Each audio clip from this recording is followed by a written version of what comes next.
Welcome to Reels on the Rocks, the show where your host Whiskey and Sweet Tea discuss film from the unpretentious perspective. Everyone has regrets, even David Lynch.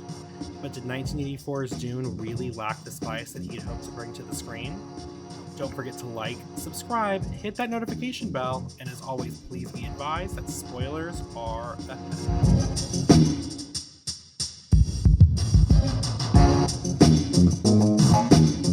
Welcome back, listeners, and Subak ul Kuhar.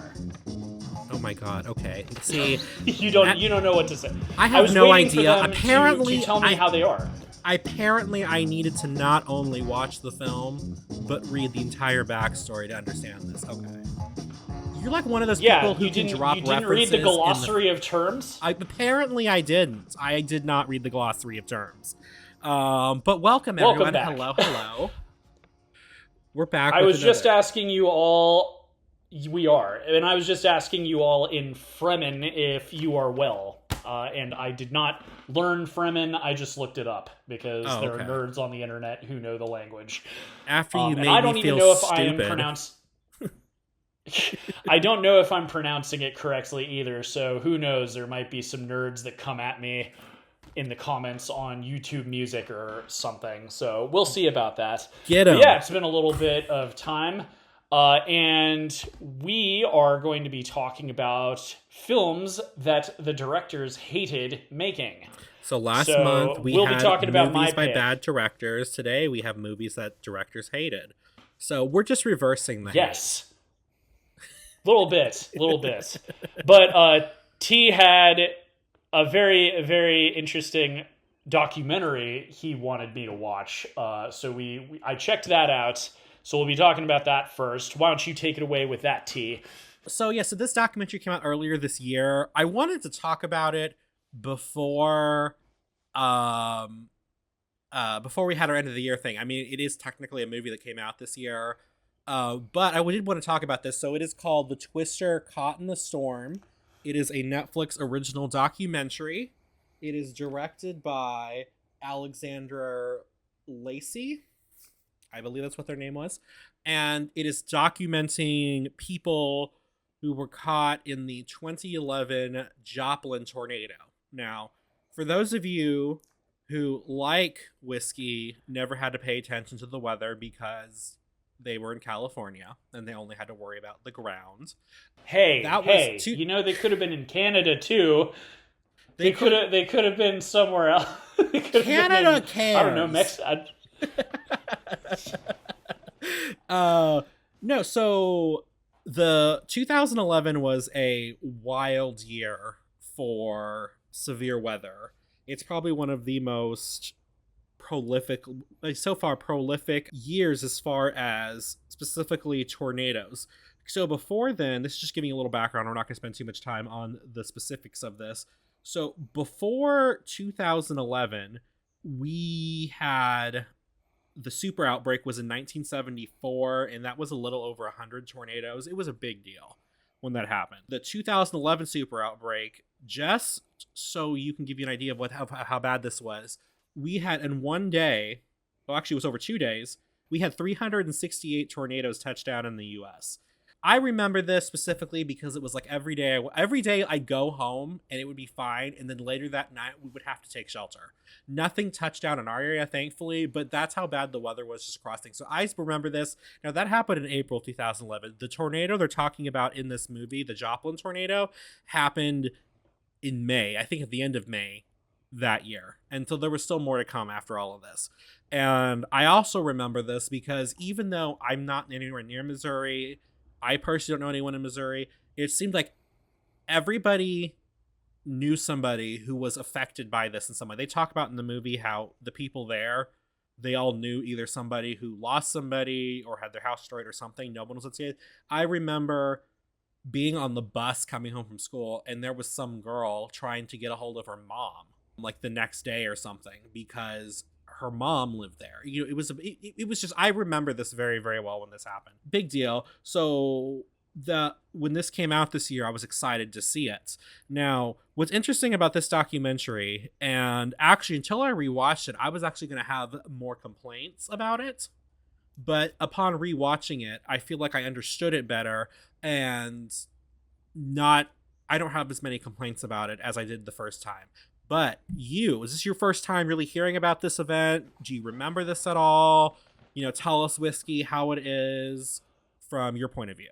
Yeah, so I didn't know what this film was going to be. Well, obviously I knew it was going to be about tornadoes going into it, but well, so one thing, so you don't live in Tornado Alley. You live in Texas, and there are lots of tornadoes in Texas. But like, correct me if I'm wrong, because I always forget exactly where Tornado Alley is. I know it's more Missouri, Oklahoma, like Kansas, that kind of area. Yeah. I know my extended family in Kentucky has tornado issues out there, but like, yeah, you're not in Tornado Alley where you grew up, right? No, I'm like just immediately south of it. So we still have severe weather issues, but it's not Okay. It's a common occurrence, but it's not as bad as like Tornado Alley. Now, Tornado Alley, from my understanding, is South Dakota, Nebraska, Kansas, Oklahoma, Missouri, Illinois, Indiana, and Ohio. It's kind of like there. And then where your extended family's from, Kentucky, that's part of an area that's not Tornado Alley. No, it's referred to as Dixie Alley. It's funny, whenever we were visiting, that was kind of a comforting thing. It's like, well, at least it's not Tornado Alley. Like, and I never had one happen when I was out visiting.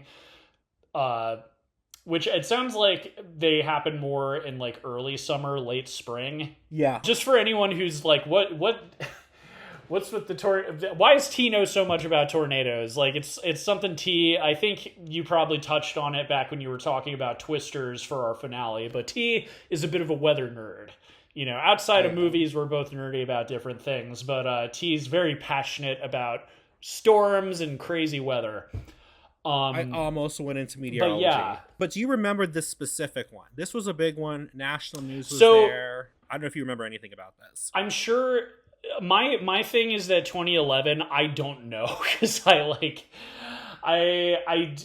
can't remember what I had. It was national news, so obviously I'm sure I heard about it at the time, but so much stuff was going on. It was like right about to be an election year. I had a job, like there was a lot going on, so I'm sure I heard about it on the news. Where I had heard about the story and everything is, ironically, I can't remember which YouTuber talked about it, but someone covered the death of that YouTuber at that high school in Joplin, yes, which they like mention in this movie. Yeah, and they mention him in this movie, but they don't really.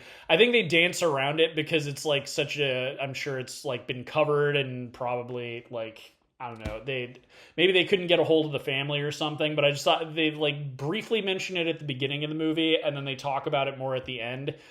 But when I started watching this, I was like, this seems really familiar. And then when they mentioned the YouTuber, I was like, wait, okay, I've heard about this specifically from him and his family's point of view with this storm, but I remember, hearing about it that way. So I was familiar with it that way. And again, maybe in 2011 I had heard the news, but it's especially, you hear there's always some crazy thing like I think maybe it's 2012, there was the tsunami in Japan, like around that time too.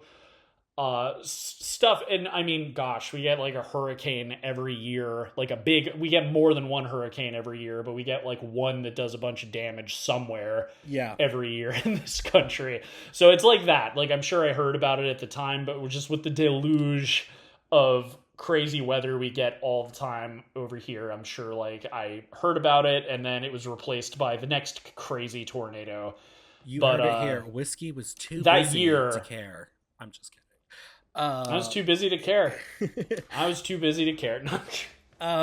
So, and I was actually, until I started watching this documentary, I actually forgot that year there was that whole thing about the world ending in 2011. I totally forgot about that. I remember there was some girl that was trying to convince... It was 2012. Well, I remember 2012 was when everyone thought the world was going to end. But I'm sure the storm... Because that's another thing I wasn't aware of until watching this documentary. Because I'm not as tuned into the weather as you, like, and to me, like, all of these other like states with really severe weather, it's always happening. So I was not aware of the increased volume of storms or the fact that it felt so apocalyptic to the people living in these places. Right.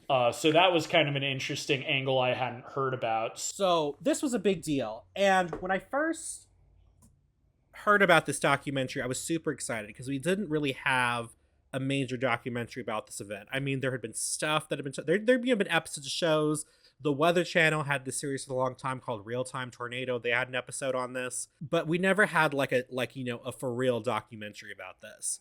And I was excited to watch this because I'm like, oh, they're going to talk about the storm. They're talking about all this stuff. That's not really what this documentary is about.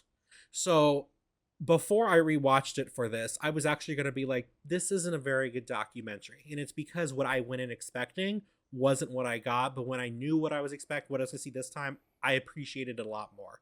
Originally, I was upset that there wasn't enough talk about, the stuff that had happened, how it had gone through town, what the path was. I wanted all the nitty gritty, the details. And there's lore about this tornado that I was hoping they were going to talk about and kind of see where the origin of some of the stuff was. For example, there were people I remember saying that children saw winged creatures that protected them while they were here, while they were taking shelter. So I thought they were going to talk about that lore and that mythos and stuff, but that's not what this was.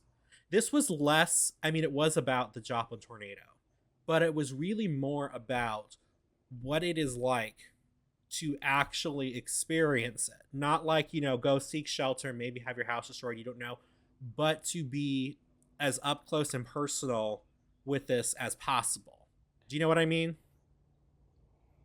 Yeah, well, so one thing I thought going into it, I wrote down the title. You're like, hey, watch this. And I wrote it down, The Twister Caught in the Storm. And as I was watching it, I realized, oh, that's not just a catchy subtitle, ooh, you're enraptured by the storm, so you're caught in the storm. Literally, it's about people who got sucked into the tornado and survived it to some extent. That's a neat angle because that's the thing with a big event like this. You need to focus something. I think your angle would have been good too. My issue, because I don't think this is a bad movie, and we'll get into this later, maybe as a closing discussion. Because I've been ever since watching this, I've been philosophizing on my own, what makes a documentary cinematic versus being a TV movie. Right. Because with TV movies that are fictional, you can point to low production value or something like that. But no matter what, with documentaries, you might have some firsthand footage, but you're really, a lot of it is interviews and, the subject of the documentary recounting the events. So it really made me think about that. And that could be more of a closing argument. But I did think it was a clever focus for the documentary because the way it's structured, there's a couple of main characters who survived being in the middle of the tornado, and some of them literally got sucked into it. There's a guy driving and he gets sucked out of his car, which is especially chilling because that is literally what happened to that YouTuber I was referring to. Will Norton. He did not make it, but yeah. So I thought that was a neat angle for this, but I do think that there could have. Well, and the other thing that sort of makes this, I feel mixed about this because it cheapens this documentary, but it's also very gritty and kind of makes it interesting. Is instead of having a film crew go out and chase a storm, all of the firsthand footage is people's social media. It's phone film and stuff. And it's also kind of interesting too, because this was the first time really that obviously the iPhone came out in 2008. So people had, and even before that, Nokia phones had potato grade cameras. Right. So, people could film stuff. But as far as full on HD footage of a tornado, this was the first time with such a significant event that random nobodies could have filmed something really crazy. And I know you in your personal life, you'll troll YouTube for all sorts of like crazy. I think you even showed me a video of this particular Joplin tornado that like tore up a gas station or something. Yeah, I think I Maybe it sent was it a to different you. one, but I remember. I remember Yeah, that. Yeah. so I think that's another significant thing, and that's where I feel mixed about this, because it's like, okay, so the film crew didn't even provide any of the tornado footage. It's all just stuff from the news or from people's cameras. But that's also kind of part of the story, is it's like this, and I'm sure, again, I don't remember it in 2011, but I'm sure the news just had a wealth of people sending them footage in exchange for a couple $100. Right. So they probably just had like days worth of like tornado footage from this event, because everyone had an iPhone at that time, or, you know, something similar like an Android or something. So I thought that was a neat It made it really focus for personal this too. documentary. It made it super personal. Yeah. Because it was like, for the first time ever, we were really kind of like, maybe not for the first time, but like, and actually, no, I think on a major scale. Again, I'm not super an expert on the history of film tornado footage, but for on a large scale, where we got what I remember learning in 8th grade history, a primary source of recordings of what people were going through. We've always had people being able to, you know, talk about it or recount later, but we have their actual recordings from when they're in there. We have primary sources. These aren't secondary sources. You know, this isn't hearsay. Technically, I guess their testimony would be a primary source, but there's something different when you're just in it. Now, one of the things that I thought was weird the first time I watched this, but I super appreciated this the second time, is there was not a lot of like reconstruction of events, except notably when they would talk about being in the actual storm, and they kind of just showed their bodies floating. And when they showed that, it was like super quiet, and then they would just hear them talking. There was something incredibly chilling about that visual imagery, especially the guy that was removed from his vehicle. And he talks about, I made peace and I just let go. And I was just like, the way that they showed that in the documentary, I thought was pretty well done. I really appreciated that the second time around. I don't know if you thought they were hokey or any stuff. We've talked about reconstructions before. I mean, they can be as bad as the ones on Unsolved Mysteries back in the 80s. But I thought the ones in here, they used them so sparingly that they were literally trying to illustrate what they thought was important. And I think what they thought was important was what these people felt when they were essentially powerless. What do you think? I think they were well done. I do think that they contribute to why this feels more like a TV movie than like something you'd see in cinemas, but they did not overdo it. I feel like most of the footage was like people's phones and news footage and stuff like that. So like you said, every once in a while, sparingly, there would be a recreation, but it never got to the point of like being hokey or feeling like cheap or anything like that. But I don't know. I feel like it kind of made it, even though they were not poorly done, I feel like that's what made it feel like a TV movie. Yeah. But at the same time, they were well done. It reminds me a perfectly great example. I don't know if you remember this, T. There was like a documentary that quote unquote went viral during the COVID years, and it was a Netflix documentary, and it was like about how it's basically like patient zero for how everyone, when they're talking about social media, is like, you know, you are the product on Facebook, and it's true. Yeah. You know, it was kind of a good slap in the face to everybody who just blindly like posted stuff online. But I don't know if you saw the documentary I'm talking about. I'm trying to remember. I remember the title hearing was. about it. it. Was like The Unsocial Network. So you haven't seen it. I haven't seen it, but I remember hearing about this, and I kind of remember thinking, I don't think my mental health could take this right now. Yeah, no, the period in which it came out, I wouldn't blame you. It might be worth a watch. It's one of those things where I had enough like tinfoil hat friends online that were talking about. Ironically, the people who were like heralding it as a good movie were the people that were like reposting Pizzagate stuff. So it's like Oh you're my saying god. that that social media is harmful. But I watched it because like enough people were like, people need to wake up. So I watched it, and it's the content of the documentary was good. Like I think that the message it had was something people needed to hear. That being said, half of it is like not even recreations, it's basically fiction. It's like there's this fictional family and they're making up scenarios in which like the kids are not putting their phones down at the dinner table, and it gets crazy. Like I can't, it's been a few years. I watched it when it was like blowing up online, and it was beyond hokey. Like it made fact or fiction beyond belief look like Oscar winning performance. And same thing with like Unsolved Mysteries.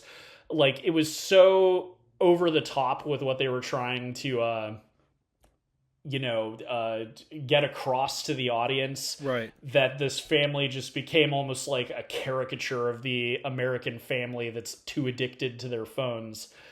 That is like the counterexample to this. Like these are peppered in very, and also no one talks. That's the other thing. Like it's just action that they're showing that you couldn't get from someone's phone or something. So it's literally like needed to kind of demonstrate what they're talking about in their recount of what happened. Whereas my negative example of how not to do that, it was literally scripted. It was like a narrative thing. Right. I feel like if you took the recreations, or like whatever you want to call those scenes from that Facebook documentary, I think that film would have been 30 minutes long, because you had a bunch of like tech people talking, warning like, "Oh, this is bad. This is bad. I'm the CEO of Pinterest. Facebook's evil." If you just had like the interviews with people, I think the film would have been like a 30-minute like TV Right. special or something. So they really relied on it. I think if you took the recreations in this film out, it would have been 10 minutes shorter. Yeah. So although I feel like that's part of the reason this feels like a TV movie in my mind, that I completely agree with you. They're tasteful. They're not annoying. They don't feel hokey. Yeah. They're well done.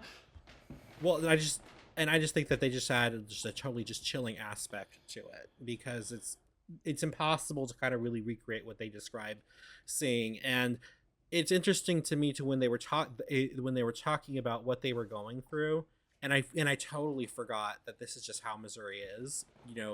A lot of them became, not a lot of them, but some of them did turn to religion. Like that one guy who was like, "This is the rapture." And I want to be raptured too. I don't want to be left behind.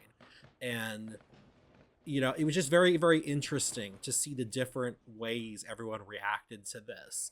Now, I do have some criticisms of this. I do want to keep this as a short review because I do think it's definitely one worth seeing still. I really wish they kind of would have widened the people that they were talking to. I mean, not widened as far as demographic. I kind of feel like Yeah. everybody was kind of around the same age or within like 5 years of each other.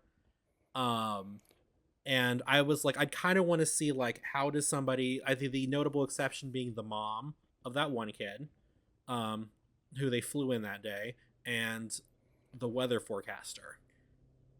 But those two didn't really go. I mean, Yeah. they lived through the experience of being like within the proximity, but didn't actually go through it. I kind of would have loved to have heard from, this is what somebody in who had a family, that they were with their family, this is what they were talking about, or an elderly couple or something, just to kind of widen the demographic a bit more, because I did kind of feel like, as far as everyone's attitudes, they talk about how they were back then, they were very similar. Do you know what I mean? Yeah, I kind of it's interesting. I didn't know that you were the first time watching this you had so many criticisms. I think a lot of my criticisms, frankly, your idea of what this movie should have been, I think would have been a cinematic version of this. Because I think if maybe you took a film crew to Joplin today and you saw, like, what has changed, what was demolished, what has been rebuilt. Right. And then through the course of that, you don't have, like, them in some dramatically lit backdrop, sitting on their truck or whatever. Go to their house. Yeah. Like, you could have even interviewed the same people. Like, do you live in Joplin? What's your, because again, ever since watching this, I'm like, I don't want to be mean. I don't want to say like, oh, this is a lesser documentary or something. But this just felt kind of like a Shark Week documentary. Right. You know what I mean? Where it's could not have been bad. It's more. very well done. But it's like, there's something where you could have expanded on this, talked about some of the lore you were talking about. I didn't know about the winged creatures. That's cool. Yeah. You get kind of the angel stuff. You might have even been able to draw in some of the rapturous stuff, some of the apocalyptic stuff, and actually like gone again, like all of the documentaries I think about, like ones that have like won Oscars or been nominated for Oscars. Again, it's been like 2 weeks or whatever since I saw this for this episode, and I've been really meditating on like what would have made this like something that you could have released in cinemas on IMAX.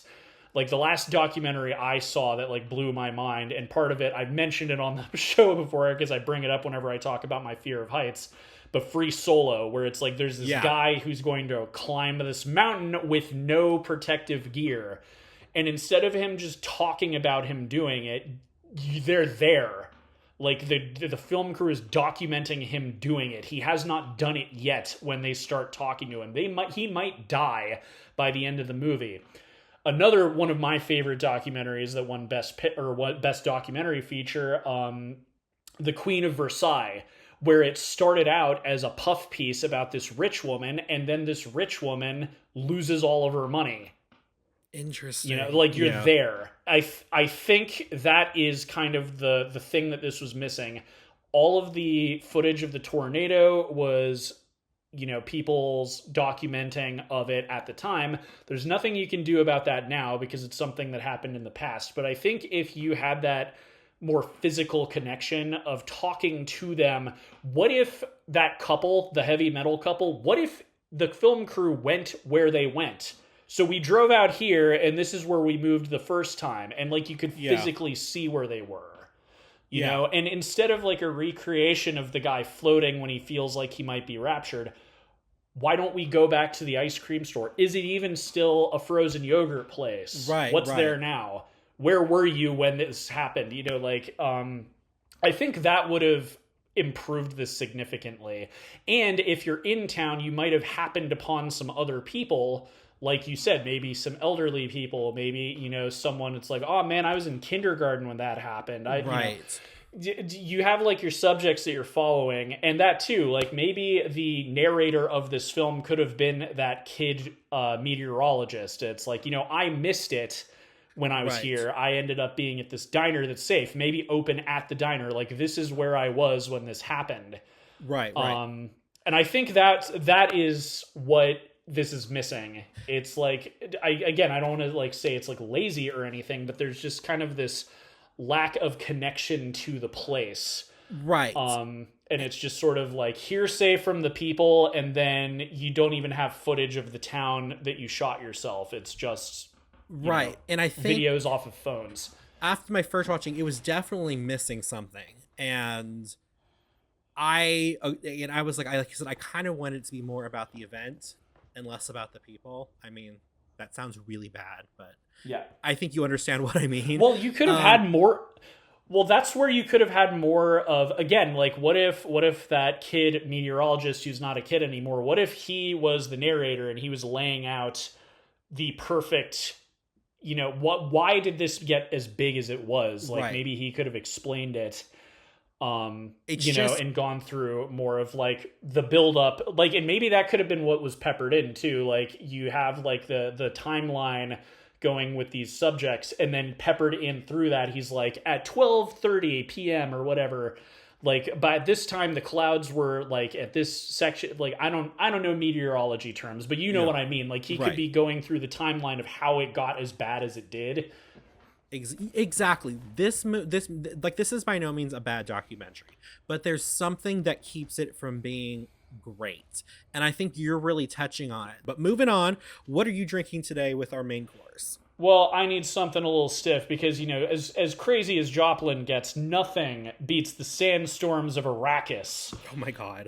But no, so in accordance with this theme and also with this universe that we're going in, I will be drinking something that I think can be done better than it is. My namesake, I haven't had a whiskey on the show in a couple episodes.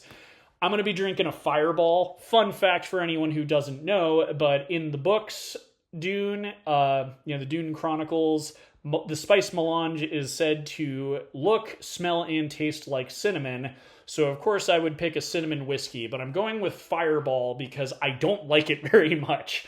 I think Jack Daniels, they have like a red label that's kind of similar. I think that one's a little bit better. Fireball's popular with some people, not with me, much like this movie, so that's what I'm drinking. But how about you, T? So I'd looked this up. I was going to do, and I will give them credit because I was going to do this, the Water of Life mocktail from two geeks who eat .com. They put together a cocktail for it. Calls for 0 proof gin, blue curacao syrup, lavender infused simple syrup, seltzer water, and cucumber. And I was going to do this, but as I was telling you, Whiskey, before we started recording, it is too hot here. I have my air conditioner basically almost turned off because I'm trying to not be poor after this month. It was 107 degrees state. It was awful, but I wanted to have a blue beverage to go with this. So I took some Sprite and I added 3 scoops of this sherbet that we have here called Lone Star Blast, I think is what it is. It's from HEB. And one of the colors is blue raspberry. One of the colors of flavors in is blue raspberry. So when it kind of melts, it's kind of bluish. So I put that in there. I poured the Sprite over it. It's kind of all melty and a little bit of creamy, but it's blue. It's one of my favorite refreshing beverages. So good. I'm sorry. I really wanted to do your sounds thing. Good. 2 geeks who eat, but it's too hot. I need to cool down. But that's what I think the shout out sound is good enough because that I will probably look that up, even though it's one of those things where, oh great, now I need to get curacao syrup and whatever. That sounds cool. I like that cocktail. Hopefully you're wearing your still suit though. Right. I'm keeping the moisture in. I'm absorbing all the moisture and breathing it back in, and it's coming back out. And that's how I'm staying cool. Not from the sherbet at all. All right. Well, cheers. Let's long live the fighters and all of that. Let's hydrate ourselves. It's a little hot over here, but nothing like Texas. Right. It's just we're always overheating. T basically lives on Arrakis. All right, so I'm going to get into the deets before we start talking about the meat of this production. But we are talking about David Lynch's Dune from 1984. This was the anticipated first attempt at a filmed version of this series. And, we previously talked about the failed Dune film from Jodorowsky. Jodorowsky. I can't say his name. Crazy artsy guy who attempted to make a Dune movie for 10 years. It was axed. They gave the rights to David Lynch. Universal made the film. It had a budget of $40 million, which is funny because that's so little by today's standards. Right. But at the end, it only grossed $31 million, so this was a big old dud. It was released December 14th, 1984, so on top of it, obviously, wanting to capitalize on the popularity of Star Wars, it also seems like they were hoping it would win some Oscars. That's going to be really funny when we talk about some of the other stuff, but it was written and directed by David Lynch. It looks like he wrote all of it because the only other writing credit is to Frank Herbert, the author. Fun fact: Frank Herbert was still alive when this film came out, and he was nice. He said he liked it. I've seen frankly, I don't know. He's just a nice guy, I guess. And he's the one that wrote it, right? Feels. Like the original books, correct? Yeah, he is like the author, and he died like a year after this movie came out. But I've seen my God, it killed stuff him. like promotional things. Maybe. Well, actually, I don't know. It's more romantic than that. His wife also died the year before he did, and they were very close. So it's more of like, couldn't live without her kind of thing. So it's actually a little sweeter than that. But so written and directed by David Lynch, big box office bomb, absurdly stacked cast. Yes. I'm gonna read this out. It is the biggest chunk of my notes. So Kyle MacLachlan is Paul Atreides, Virginia Madsen is Princess Irulan, Sean Young is Chani, Francesca Annis is Lady Jessica, Jose Ferrer is Emperor Shaddam IV, Brad Dourif is Piter de Vries, Freddie Jones is Thufir Hawat, Richard Jordan is Duncan Idaho, Kenneth McMillan is Baron Harkonnen, Everett McGill is Stilgar, Sting from The Police is Fade Rautha, Patrick Stewart is Gurney Halleck, Jurgen Prochnow is Duke Leto Atreides, and Sian Phillips is Reverend Mother Gaius Helen Mohame.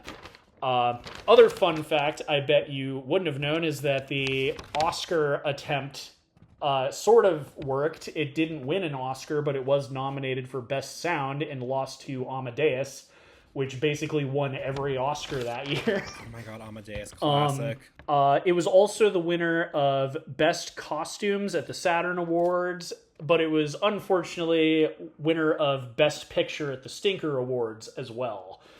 Oh my God. And we'll get more into the whole Alan Smithy thing, but you had brought up Alan Smithy. For any of you who don't know, if a director fully disowns a film, that will be credited to a person called Alan Smithy, which is not a real person. It's just kind of saying like no one wants ownership of this film. There is an Alan Smithy version of this film, but it's like an extended version from 2006. Like David Lynch had his name on this one, but you know, he wasn't excited about it. No, he wasn't. He didn't hate it enough to disown it. He probably would have later on. I mean, I think by 2006, that's why it was like Alan Smithy. He was just like, nope, I'm done. Take my name off it. I don't want anything to do with this. Right? And I also, dang it. Of course, I almost forgot too. Last member of the cast, I almost forgot. So Max von Sydow plays Liet Kynes. And the film was filmed in Samalayuca and Chihuahua, Mexico. So unlike the new films, which are like filmed in the deserts of Africa, like they just went to Mexico for this one. Okay. So now we can talk about this fever dream. So T was a little bit lost with the new movies. He didn't quite hate them. He just felt kind of confused by them. I was confused, and I think I came to the conclusion I am not the audience for this. Clearly, people like it because it's very beloved. But like when I saw the new ones, I was just like, these clearly aren't for me. The trouble with this franchise, and the reason that it had never really been adapted well until now, is that there is so much stuff to get into. Like the book is 600 pages and there's just thousands of years of history in this world. There's all this terminology. There's all these different royal families. Like it's basic. I call this, whenever I'm introducing Dune to people, I say it's Game of Thrones in space. That's not only an apt description for what makes the story engaging, but also each Game of Thrones novel is like 1,000 pages long. So, whereas it worked really well as like a TV series, imagine trying to the same full season of Game of Thrones, the first season, try making that into a 2-hour movie. I think the smartest thing that Denis Villeneuve did with the new movies is that he split the first book into 2 movies, because that way he had some space to let it breathe, let you figure stuff out. But ever since talking about the new movies, I've been telling T, like, I really want to know how you'd react to the old one, considering that Right. you've seen the new one. So now I'm going to let you talk. Like, how did you feel about this? Did you understand it better? Were there aspects that you liked better than the new one? Were there things you thought were done worse? Let me know. Okay, I'm gonna be saying something controversial yet brave. I think this is the superior adaptation. As somebody who hasn't read the Ooh. books, but I actually feel like, Go on. this is just something that I have learned to okay, keep in mind, this is also coming from somebody whose favorite book and movie is Gone with the Wind, and Gone with the Wind is like over 1,000 pages long. There is a when you adapt something from one art form to the other, you can't carry everything. And I feel like, since I've seen both 1 and 2 of the new adaptation, and now I've seen this one, I feel like there is a lot, they kept a lot of the fat from the book into this. I know they're trying to do a whole Dune universe, so they want to set everything up so they can do, because I get the impression that with this one they really were only interested in adapting the first book. I don't know how many have been put out at this time, or but I get the impression that the first book is the one everybody knows, and at least everybody who is like sci-fi, they seem to really appreciate this one. I talked to my cousin previously about the other one. He's a huge Dune person, and I've talked to you about it. The books get weird, but I feel like I feel like that's also an understatement. I feel like this one did a much better job of conveying what the story they wanted to put out was. It may not be event for event the same thing. It may not be this, but I feel like they did a really good job of getting the core points of the story, still making the characters interesting, still creating this magical world, this weird world among all these planets. They made it easy to follow. I really don't understand, and you're gonna have to go into this, why David Lynch dislikes this so much. I also think visually this one looks, I mean, and I will explain this, okay, because I get it. The new one, they're using a lot of new technology. It looks very crisp. It looks very, I really like how this one looks like Cleopatra, like the super, super long one that almost bankrupted the studio back in the 60s. I really like how this kind of does it. It really sold an epic to me. The way that they did the practical effects, they used matte painting boards. They did it. I really think this one looks better for the story they're trying to tell. And this is me. This is another controversial yet brave thing I'm gonna say, because people will talk about, oh, the other one, it looks more real, and I will agree, it looks more real. It looks more polished. It's put together. But also, this is a world that we have never seen with our own eyes. So my logic is, if it looks real, then you're not selling it enough. It needs to almost look like it was AI generated for it to process as something I've never seen before. It's a world, it's a planet that does not exist within the consciousness of anything humans have seen before. It needs to look weird. And I kind of feel like they made the new ones a little too sleek, a little too modern. This one really had me. I liked it. I really enjoyed it. I liked it better than the other two ones. That's me. I know people are going to attack me and tell me I have no idea. As someone who's never read the books, you can't say. That is No, just no, no, my no, no. controversial Frankly, opinion. you don't need to be afraid. There is a whole slew of Dune fans who defend this movie. So don't worry. No one's going to try and burn your house down. And also, frankly, I'm kind they of pleased because for forever I've been like wondering if, because this one feels more like a classic Hollywood film. Like you mentioned Cleopatra, I know what you mean. It has like this like 1950s kind of look to the film and the production design and stuff. Like I suspected you would like that aspect. I didn't realize you would like that aspect so much that you would like the movie. Yeah, so I'm very pleased to hear that. It really sold it to me as an epic story worthy of the big screen. It's almost like I have the same problem with, except for the fact that I had trouble following what was going on because stuff was so spaced out in the new movies that I would literally forget stuff. I finally while I was watching this, was able to remember from the beginning to the midpoint to the end what Arrakis was, who the Atreides were. Now, of course, that could be my ADHD speaking out. I don't know. But I was able to follow all of that.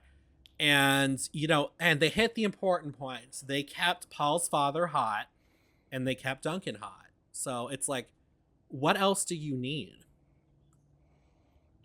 Well, that begs the question. One of your favorite characters from the new movies is Stilgar. How did Everett McGill hold up?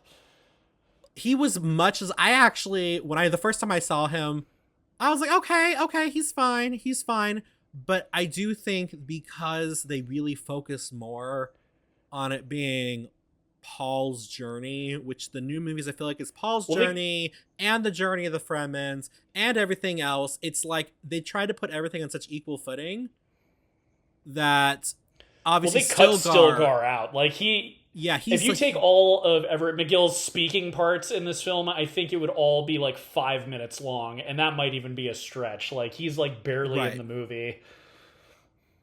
Right, and I was able to take the mother seriously. Like, I was not trying to be disrespectful, I promise.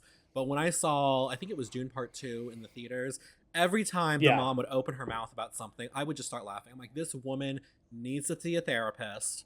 She is possessed. She has some issues. And I get it. It's the water of life, and it has a lot of these weird stuff.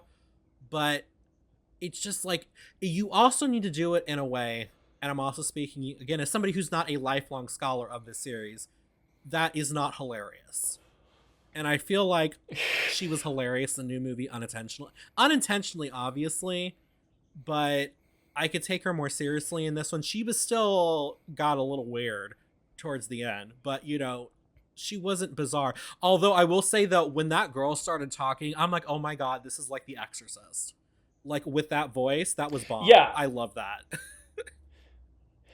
The thing about any of these movies is, like, even the new ones are not 100% faithful to the books. Like, I can spoil the new movies now because we're not doing our finale, so, like, we're spoiling the old and the new Dunes. But the ending of Dune Part 2 is significantly different from the book because Shawnee does not, storm off angry at Paul in the book. And also, Alia is born like she is in this older movie. Like, neither of these are perfectly accurate to the book. So, like, if you're going to be that kind of person, technically both of these versions would be bad because neither of them are 100%. I am of the opinion that people like this new one so much. They think it's so much better than the original one. Just because it's slicker, it's more modern. They think it doesn't look as goofy. I think it looks more goofy. But I really do think the new coat of paint on it is what really sells people on liking that one over this one. And this is not to say the new adaptions are bad movies. They're not. Like I said, I am just not the audience for them. But when I compare the two, I really think that this one is a lot more satisfying. And I know you're going to get into it. David Lynch needs to calm down because this was good. This was an enjoyable film. I liked it, and I'm not a big sci-fi person. I gotta ask, since you brought up David Lynch. So before you watched this, and many of you listening might know this, if you don't, David Lynch has a little acting cameo in this film. Were you able to spot him? Oh my God, I did not see him, and I remember looking. Okay, when Duke Leto, when he's saving that sand crawler from the worm attack, he radios like the engineer or whatever. That's David Lynch. So the engineer talking is like, he's like, well, what do you want us to do about the guy with the goggles? Exactly. That's David Lynch. That is hilarious. I love that because it's that's a good cameo. I mean, you like this movie, so maybe he didn't distract. It was so good. Okay. So I'm going to get into my experience with this movie because this is how I was introduced to Dune. So I've seen it 3 times, including, for this review. So first time I watched it, It was late night. It was like a weekend, and my sister and I were watching Star Wars. And my sister was like, "Oh, have you seen that like R-rated Star Wars?" And I was like, "What are you talking about?" And she started explaining like, "Oh, and there's like these giant worms, and they eat people, and there's like spice that makes you psychic." And like I was just like, what are you on? What are you talking about? And I guess she like saw our parents watching it at some point. So immediately after whatever Star Wars movie we were watching, we went to like where the movies are and we're digging through, and I found Dune. And I was like, "Is this what you're talking about?" And she's like, "Yeah, I think that's it." So we popped it in, and it, continued. At this point, it was like probably like midnight because we already watched a movie. But we were just watching and we were like, "What is this?" Like, this is so weird and disturbing. And there's like all these weird monsters and it was very confusing. And there's things that I misconstrued about it. Like, for instance, there's kind of a stylistic thing in this film. In the book Dune, there's like a style that Frank Herbert does where you're reading the thoughts of like characters. Yes. And it makes sense because in the world of Dune, it's all about espionage and double agents and spying and trying to guess what people are thinking. So in this film, David Lynch did this thing where they're like whispering. And so like when I was a little kid, I thought that everyone could read each other's minds. And it's one of those things where it's like it's a stylistic choice. It just confused me as a kid. So anyway, that was my first viewing. And later on, I met a kid in Boy Scouts who was a big Dune fan, and he talked my ear off about the books, and I learned like, oh, okay, this is like a very celebrated book series. And even later on in my life, I found out it was as celebrated as something like Lord of the Rings. And I was like, oh, that sounds really interesting. Frankly, just based on that first viewing of the movie, I'm like, I think it would blow my brain out. I don't think I would be able to understand any of this. And even like reading into it, like people described it as psychedelic and all of this other stuff, and I'm like, it's probably like I wouldn't call my understanding. Psychedelic. Now, I still like not exactly, but it's like it's anyway that Dune is essentially a story about crackheads and their cartels. That's basically what it is, and people need to accept that. So the second time I watched this was right after I had watched the Villeneuve one. So, I'd put Dune aside. I was like, I know it inspired Star Wars. I know that it was like this influential book. Probably would be way too weird for me to understand it. So then, after doing Blade Runner 2049, it's announced that Villeneuve is going to do the Dune series. That piques my interest because it's like, oh wow, this thing that has never been faithfully adapted. No one really thinks there's a good movie version of it. Can he pull it off? The trailer comes out. I'm super hyped. It gets delayed because of COVID, and in 2021 it comes out. I was not ready for how much I was going to like this movie. I went to see it because it looked cool and all this. Loved it. And for the first time ever, I'm like, I understand this universe. I get it now. So now I, was visiting family for Christmas, and I'm like, and I think my sister had seen the new version too, because I called her and I was like, you have to see this. This is so good. So we rewatched it, and that was my second viewing, and and I'll get into some of my criticisms, because from that time I was just like, wow, no wonder I didn't get this. There's like some things that aren't like, explained as well, or they're like rushed or something. Like the way that like information is passed down, it's not like they didn't say it, but it's dumped on you so much that it gets confusing, even if you know what they're talking about. Because also by the time I had watched this the second time, I had started reading the book. So now, as of this third viewing, I've seen both of the Villeneuve films multiple times. I have, just as of a few weeks ago, finished the third book, Children of Dune. So I'm very familiar with the universe. I am beyond the first book as far as reading. And like my feelings about this are mixed, because I think it's not a bad movie. It's not like I think there are things that were done poorly, and the stuff that irritates me is just stuff that was not not just like, oh, it's not the way it was in the book, but it's like completely missing the point of the book. Interesting. Okay. Because one thing I think I've made clear to you in my yammerings about the books and the lore and everything, like just from the ending, the whole point of Dune is that Paul is not really the space messiah or necessarily like an altruistic or like good person. Like he does fight back and he gets his revenge and he becomes emperor and everything, but there's sort of a double-edged sword to that, where he in the future becomes as bad of a dictator as like the emperor himself. Not now that I've read the books, I can say it's not like he became evil or anything. It was just sort of like it grew out of his control, and like the religious side of his following became almost like this fanatical devotion to him as like a godlike figure and all this stuff. Basically, it's like it's turning the whole chosen hero thing on its head. It's like, what if this person who is not wholly good or evil, just, you know, everyone believed he was Space Jesus? And I feel like the ending of this kind of really misses the point of that, because it's very like triumphant, and he literally has like the voice of God and can crack the floor just by like using his voice, and then it starts raining on Arrakis, and it's like this thing where he really is Space Jesus, and he's like going to bring in a whole new era of like, we'll see, but that begs the question profitability of, that begs the question of, I actually disagree. And this is why I'm going to disagree. Okay. And this is why I'm going to disagree, because who is the point of view of this movie told from?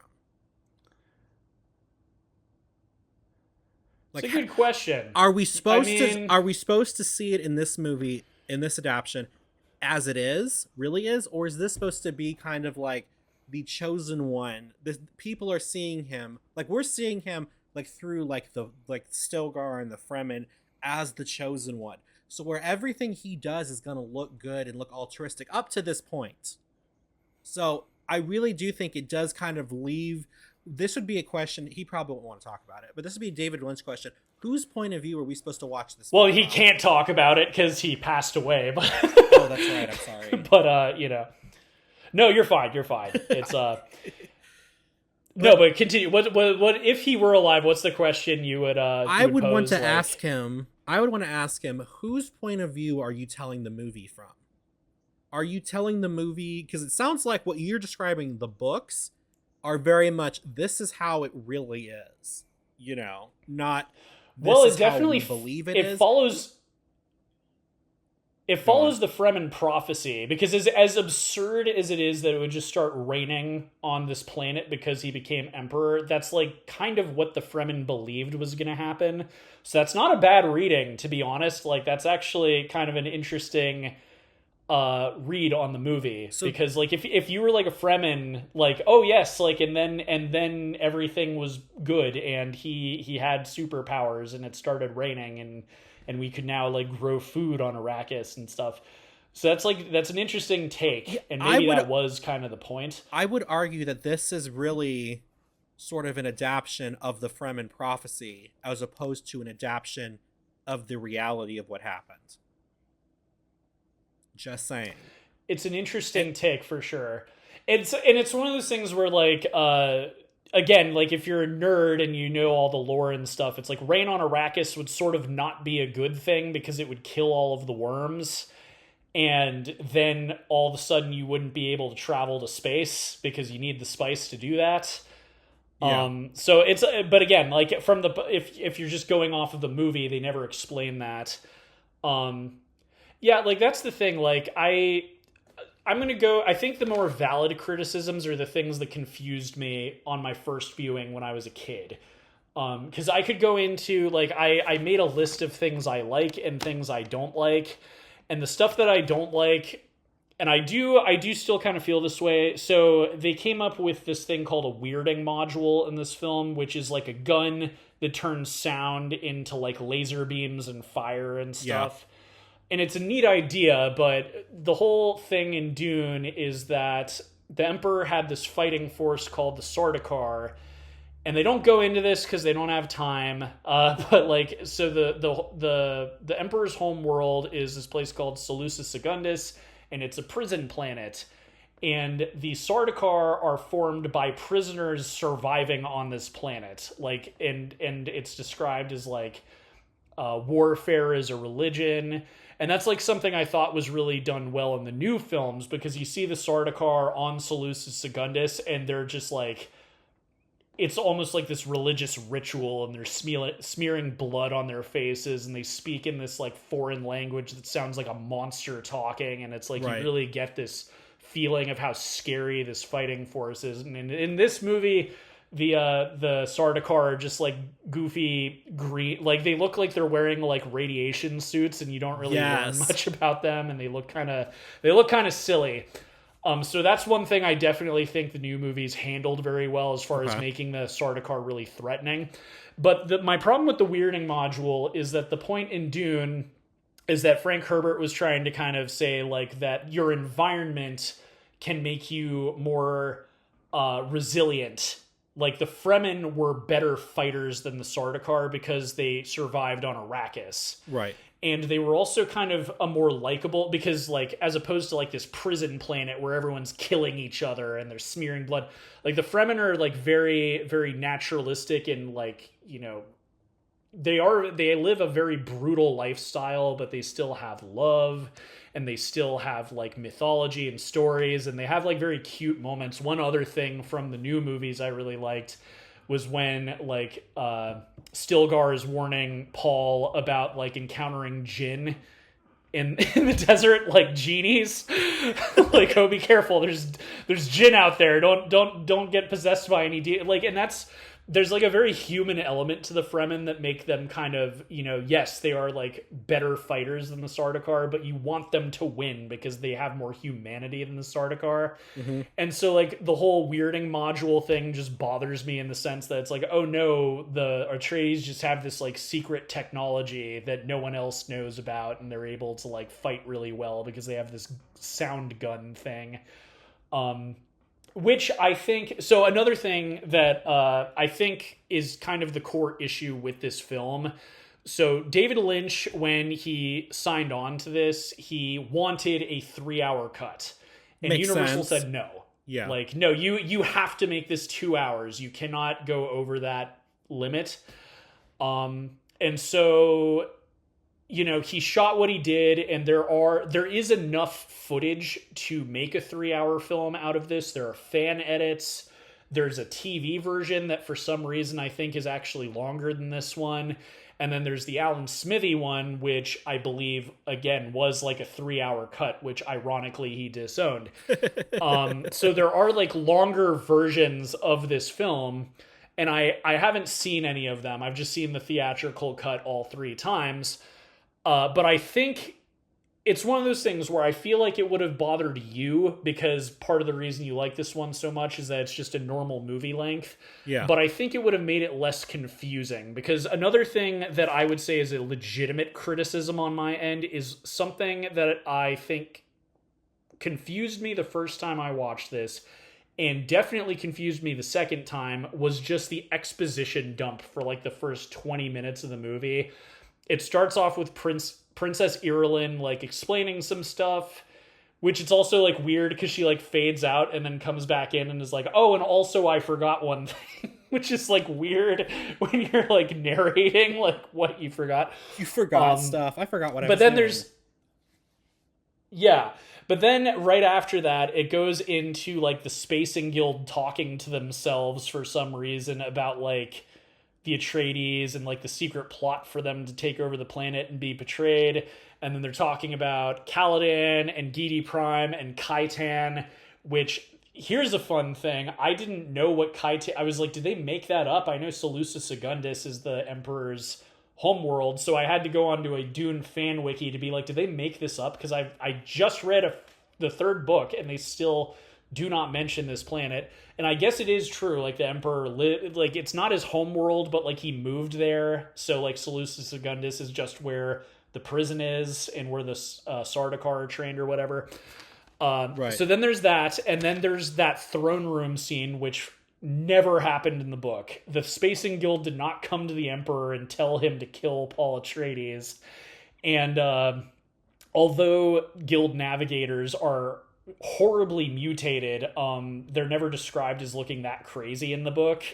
Like, they do have like fins and flippers and stuff, and there is a character who very well might be in the next part who is in a tank kind of like that. But that was just David Lynch being crazy, I guess.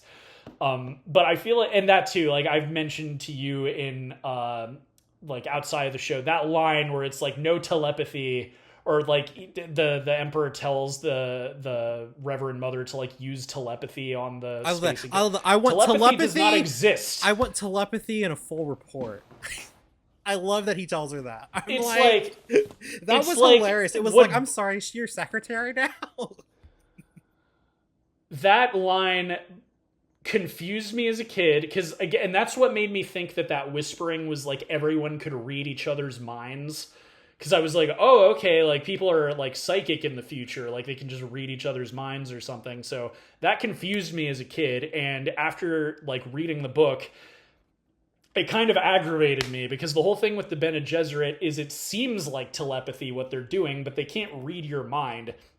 They'll just notice things about you, and it's just deductive reasoning. It's the same thing like Sherlock Holmes does, but they're so good at it, it feels like they're reading your mind. Like a perfect example, because this film is very faithful in some areas. There's a lot of dialogue that's straight out of the book. Mm-hmm. So like when they're about to do the pain test with Paul, and the Reverend Mother is like, he's awake, he's listening to us. Like that's right out of the book, but it's not because she can read his mind. It's because she's just noticing, oh, his breathing has changed. Yeah. Oh, his eyes are slightly open. Like even though she's from across the room, the Bene Gesserit are just so perceptive that she knows he's awake. So like stuff like that, as like a fan of the books now, just bothers me, because it's like that's not a thing. That's interesting in the because in the books. To me, as a viewer of sci-fi, telepathy is much more interesting, and it really it's sort of sells interesting, the and I don't idea think of it would have them been like as like a sisterhood. Well, like the or thing with people Dune that are passing things on. It really helps sell that idea more than just they notice stuff. Awesome. The thing, so like it could have worked. Like the idea of us evolving to have telepathy is not out of the realm of possibility in Dune. But like the thing that's kind of interesting about the series is, you know, it is in some ways like Star Wars, you could compare it to a fantasy novel. But the thing about Dune is everything has a logical explanation. A lot of things that the Bene Gesserit do seem like magic, and that's why people call them witches. But there's no magic involved. It's just a lot of it is like just intense control over their bodies. Like they do this thing called pranabindu, which is just like exercise, but it's things like wiggle your pinky toe and no other muscle in your body.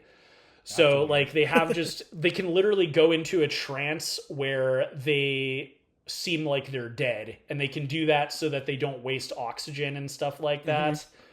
So it's like things that they do are just seem amazing to like normal people, but it's just the intense control and also the breeding and genetics of them and stuff like that. So, you know, it's the sort of thing like now that I'm into the series, like lines like that bother me. I would just argue that it's confusing, because then you're like, well, wait, who can read minds? Like she can read minds, but like, do you know what I mean? Like that's where as a kid, I thought everyone was just reading each other's minds. And I will say, I do think that's the fault of you as a kid, because watching this, I never got the idea that everyone could read minds. I thought because, you know, in this case, they open up the possibility of telepathy for this one character. I really kind of read it more as a stylistic choice, that they wanted to give us the privilege of knowing everybody else's thoughts. So we're kind of like on the same levels. I guess I read it as, when watching it, as we're just hearing what they're thinking, not that everybody was reading people's minds. Does that make sense? There you go. Yes. I'm just more astute than no. But I also say, well, I was also like 12 years old, so that's not an excuse. But you I mean, are well educated. I will say, so the exposition. Oh, go ahead. No, you go ahead. I was Exposition. The exposition dump at the beginning, and again, this has to do with a lot of how the movie felt, which was incredible for me. Um, the thing at the beginning didn't bother me, the exposition dump. It reminded me a lot of, I don't know if you ever watched it. Your parents probably did. Your dad definitely probably did. The original Battlestar Galactica from the 1970s. They have this whole monologue that it opens every episode, and then they're just like, there are those who believe that, life out here began way out there, and they basically they're kind of setting up, what it is at the end of the episode, and that reminded me of that, and that's such a classic scene or moment in sci-fi history. I really like that. It was kind of like a stylistic choice for the genre. And the other thing that I was thinking about with the way that that David Lynch chose to have the film look and feel, like we talked about it being very classic Hollywood epic. Not only that, but like I talked about how this might be an adaptation of the Fremen mythology and what they believe will happen.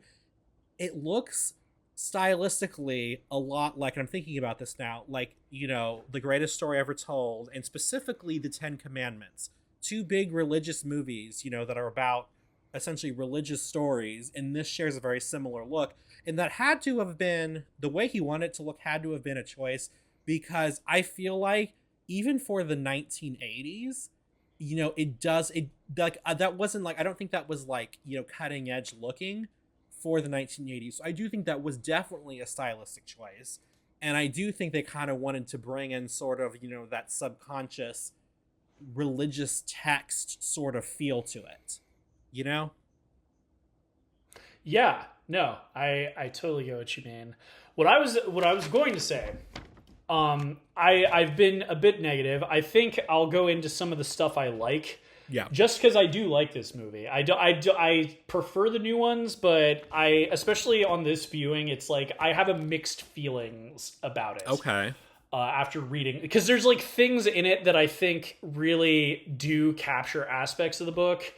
There's things in it that I think miss the mark, but there's ways of looking into it. As I said, there's fans of this that like it, and your reading of it is very interesting. I actually, and the Ten Commandments, that's a great thing I hadn't thought of, but that's another like 50s movie where this looks a lot like it. But the sets and costumes are awesome. I think that's something where they really got, like, it's perfect. The music. What I love about the new movies is that Hans Zimmer's score feels very alien. And also very like the Fremen stuff. All the stuff with the Fremen sounds very like Arabic inspired. But this score by Toto is so cool. Like there's so many. I'd love to put a bunch of like the main theme. It's so good. And I know you were probably a big fan of the end credits song. Yes. Oh my god, that was okay. That was like I told my mom for a while. So I'm like, this is like an 80s power ballad. Like this is low key giving a little bit of like Baywatch opening sequence. With the waves. And in you the gotta background. love. There's like the photo. There's like the photo of each character as it has their name up, and just it's like tonal whiplash because it's so like it's I will say that was bizarre and just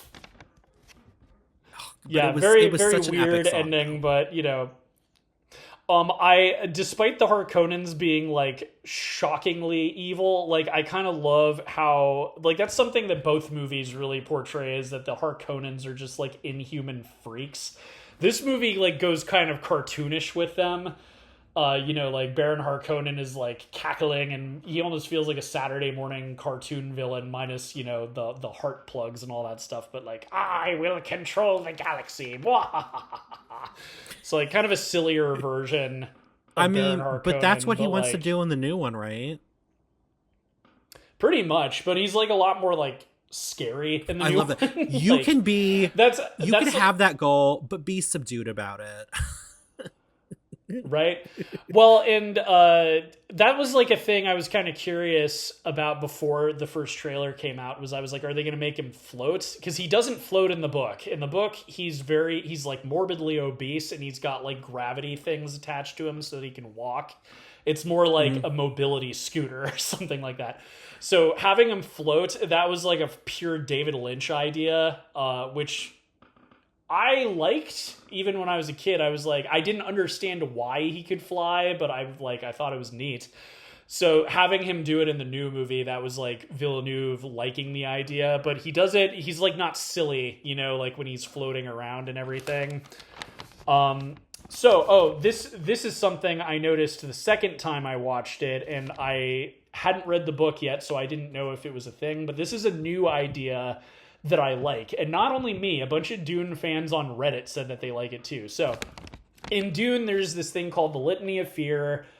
I'm just going to recite it. It's like one of those things everyone quotes if you know Dune, but I must not fear. Fear is the mind killer. Fear is the little death that brings total obliteration. I will face my fear. I will permit it to pass over me and through me. And when it has gone past, I will turn the inner eye to see its path. Where the fear is gone, there will be nothing, only I will remain. So that's the litany against fear. It's like, it's a Bene Gesserit thing. It's basically, it's a litany. As a Catholic, you know, a litany is like a type of prayer. So like that's a thing that the Bene Gesserit say when they're scared of something. Like they repeat it over and over again to kind of calm themselves down. That's something that was added in this film mantra. That's a bomb mantra. It's great. It's great. I remember a comment on the first Dune trailer where someone was like, a bunch of like 20-year-old girls are going to get the litany tattooed on them after this movie.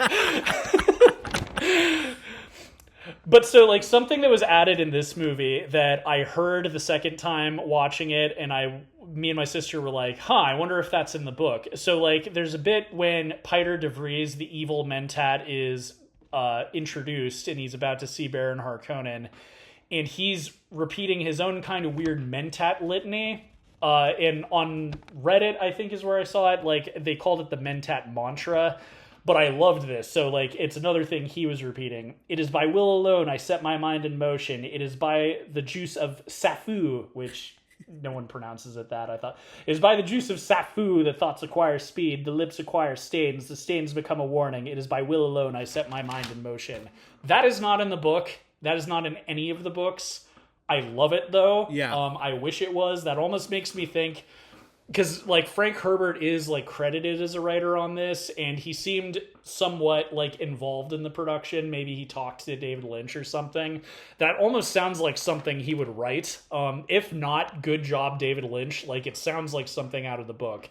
So like that's a new idea that I actually think is so good. I wish it was in the book. But yeah. Oh, okay. I generally agree with you about the special effects. The worm effects, actually, especially for like old school practical effects, look great. I love that the worms like produce lightning for some reason. That like, it makes was them cool. Extra scary. There's one effect I will say does not age well. I cannot change my mind on it. It's the force fields. That looks so bad. That was like the one sort of like, you know, thing in That's the only one I hate. Even like, you know, I'm sure people, if you're comparing it to Star Wars and stuff, like you could say like, oh, the Thopters look really bad. You can tell it's a green screen. I'm kind of on your side where it looks like a 50s film, so it doesn't bother me as much. Like it doesn't look as good as Star Wars, I will say, it doesn't. That looks so 80s though. It looks so 80s. Yes. The squaring of it. It's actually jarring visually to see it in the film because it doesn't like. Well, and it makes no sense. Yeah. So the whole point of a force field in Dune is that you can't see it. It's like a very vague shimmer. So like in combat, you just sort of assume someone is using a shield because it's like customary, but part of the benefit of having a shield is that you can't notice that it's out there. There's a scene in the book that's not in any of the movies that I love. That's genius. So, like, Duncan, Idaho, it's after the sacking of Arrakeen. Duncan, Idaho has taken a Thopter. He's out in the desert looking for Jessica and Paul. He's being pursued by a bunch of Harkonnens, and he has stolen one of the shields from Arrakeen. So it's like a force field shield that's big enough that it's supposed to cover an entire building. So what Duncan, Idaho does is he puts that shield in the middle of the desert and turns it on, and then just starts running where all of the, Harkonnens can see him. So what happens, and part of the reason you wouldn't use a laser to like shoot someone who has one of those shields on, there's this thing called the Holtzman effect. And so what happens if you shoot a laser gun at someone with one of those force fields is that you blow them up, but you also blow yourself up. It has fun. A nuclear reaction. So what Duncan Idaho does, so they can see him running in the desert, but they can't see the force field shield. So the Harkonnens shoot a laser at him, assuming, well, he's not using a shield because they attract worms in the open desert. Yeah. And they can't see that he has turned. So it hits the force field and blows up the entire fleet of Harkonnen ships. Yeah. Also, can we also? And I love that. But that's like the whole. But that's like the whole thing with the force fields in Dune is it's like the whole point is that you can't see them when they're on. So like when they turn them on and there's just this obvious box around them, it's like I love it. They look like block people. Like it's so silly, and it's like, okay, well, if it looks like that, you're defeating the purpose, because it's like, well, now I see that you have a force field on. Right. I don't know. Like it's the only effect I think looks awful, and ironically, it's the only modern effect in the movie, because everything else it's like practical. Mm-hmm. There's matte paintings. Like it's the only CGI in the film, and it looks god awful. Actually, I'm thinking about it, and actually, the lightning on the worms makes sense. Like even just from like a real world standpoint, they talk about how they haven't had moisture in like thousands of years. That is some dry ass sand. Like, and I'm just remembering static electricity. Exactly. I'm like, at the very least, that's some big static electricity moving through there. Well, I also think it's a nod because, like, Dune, there were numerous additions to Dune in the course of its publication history, and there's a lot of artwork. If you like Google Dune book artwork, you'll see just all these really cool like paintings and stuff. And there's a lot of artwork of lightning with the worms. So I feel like that's almost kind of the special effects people in the art department probably were looking at those old pictures as like inspiration for it. But also, okay, so one of the other things, yes. Lightning, because of the Ten Commandments scene with the flooding and everything, takes on a very religious significance too, just visually. And if that's the look they were going for, it really sort of like ups, the amount how much the worms role played in the Fremen's religion and all that sort of stuff. So I think it makes sense from multiple levels, even if it's just a nod to the artwork. I really do think like it basically makes the worms look like magic, which I think they are technically magical godlike creatures. So it's pretty cool. Well, yeah, and the Fremen refer to the worms as Shai Hulud, which is supposed to be like a worm god. So it works with that. Okay, two things. One more discussion worthy. So another thing I kind of like better in the new ones, I think the still suits look better. The fact that they're like full on black in this old one feels kind of like it wouldn't work with it being so hot on Arrakis. And also they're described as being kind of gray in the book. And again, like the costume design, it almost looks much more like Bedouin clothing or like desert dwellers and stuff. So minor thing, I just don't think the still suits look very good in the Lynch one. More prominently, something that I did not get as a kid, and it kind of bothered me the second time I watched it. Lesser this time, but one of my bigger complaints when I saw the Villeneuve one, it clicked to me. Oh, the Fremen are like space Arabs.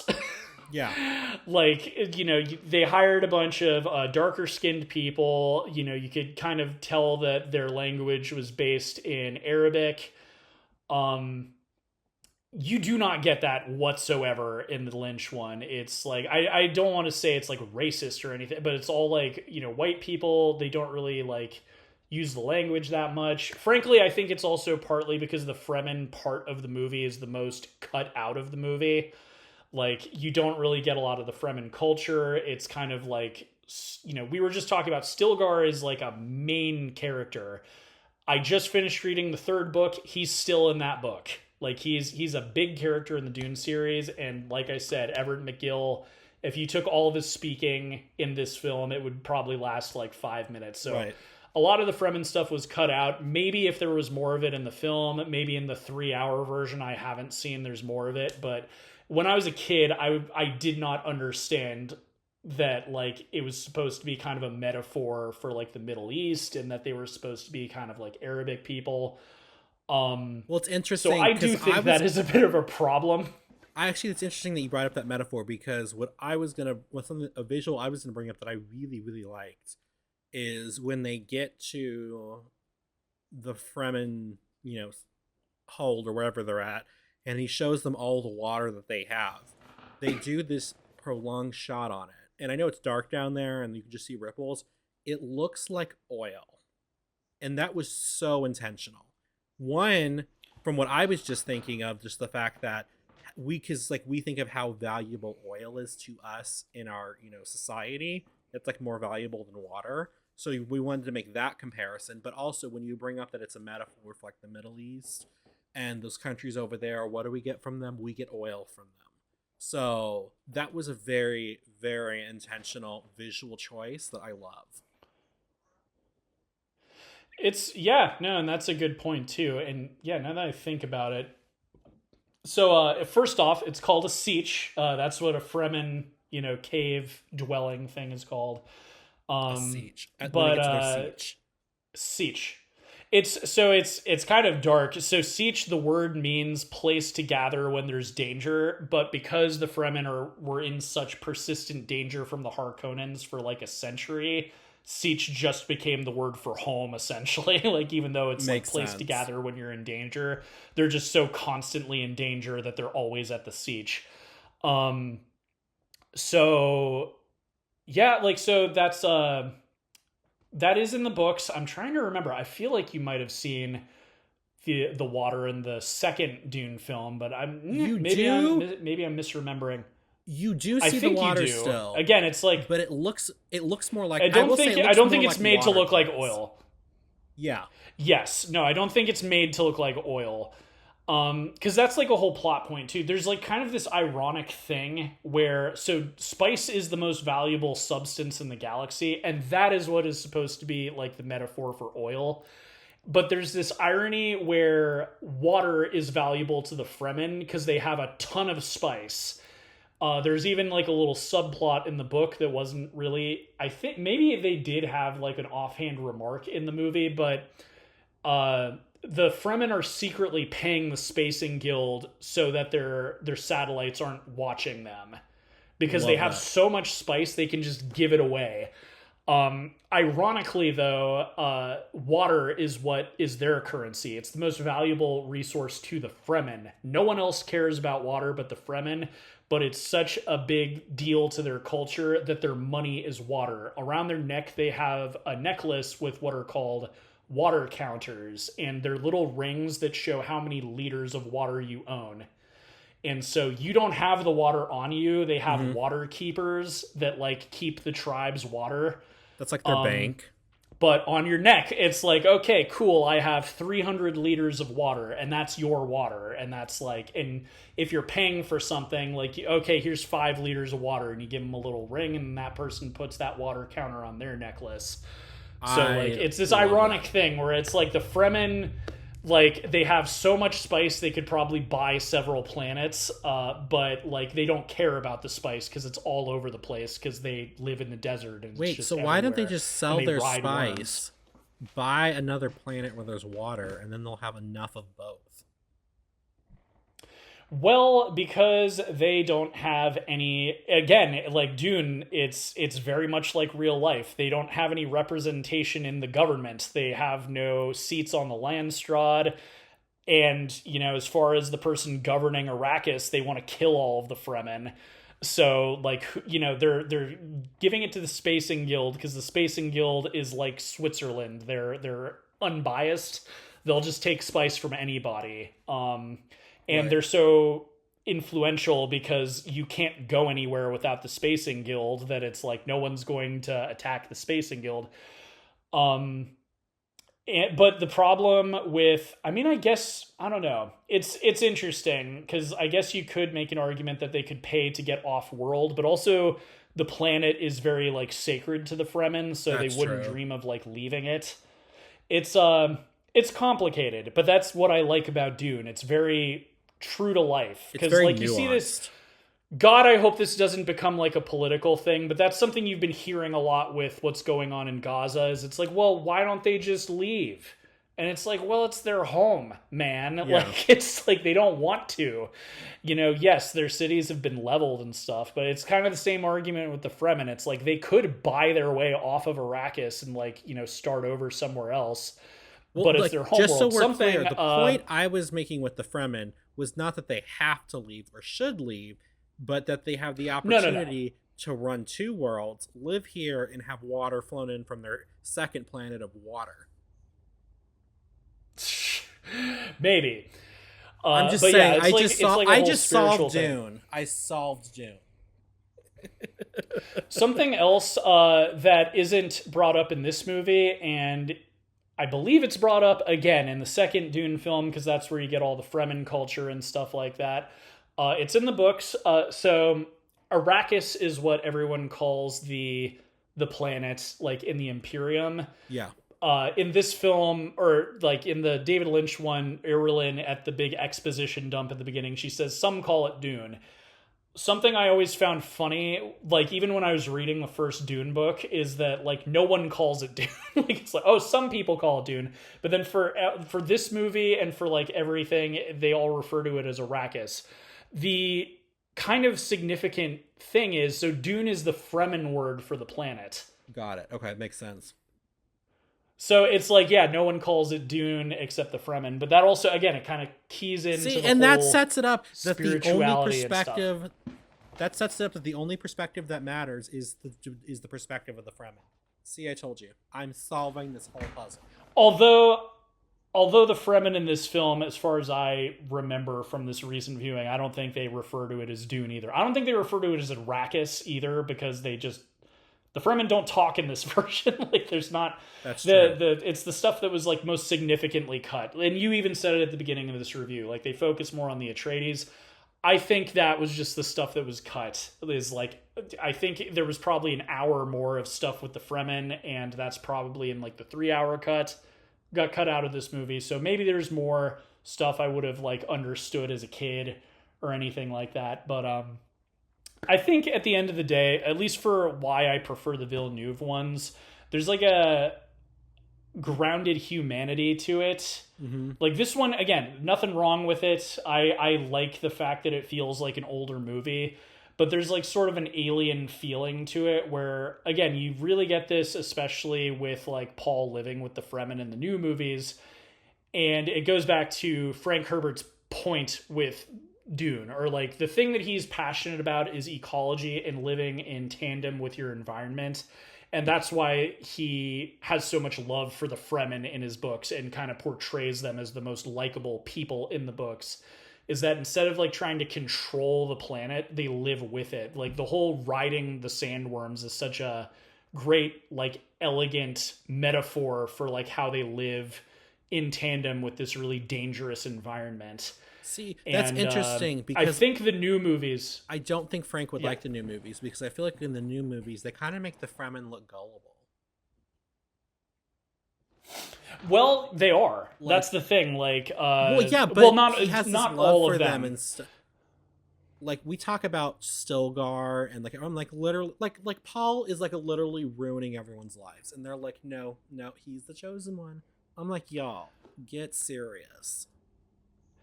They're like that in the book, though, is the unfortunate thing. Like, the point he's trying to make is that, like, there's a lot of social engineering that went on. Like, the Bene Gesserit traveled to Arrakis hundreds of years before this book And they created or the this myth of movie, this guy, and I they remember. they spread stories of the Mahdi, the guy that would deliver them from the desert and make the world like a bountiful place with water and with food and all this other stuff.